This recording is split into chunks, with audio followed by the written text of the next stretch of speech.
कोई कैकेयी को कभी दोष मत देना। मां कैकेयी को अयोध्या में कोई ऐसा प्रेमी नहीं था जैसी मां कैकेयी प्रेमी थी, क्योंकि रघुनाथ जी का वियोग, भरत जी का वियोग, महाराज दशरथ का वियोग, पूरे अयोध्या वासियों की निंदा का पात्र बनकर राम जी की इच्छा की पूर्ति की।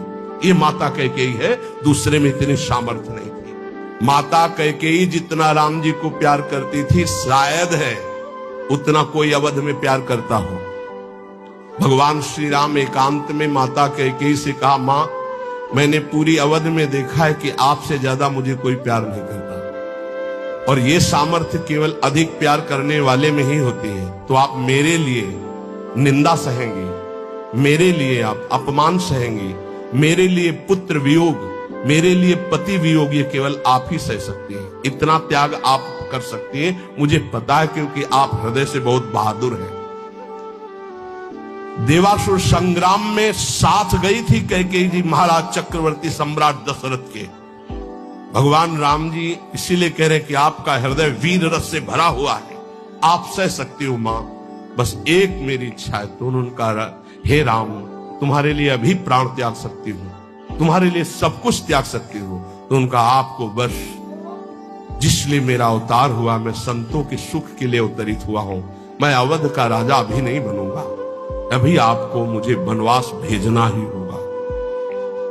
मां कैकेयी ने एकांतिक भगवान की आज्ञा का पालन किया, ये ध्यान रखना।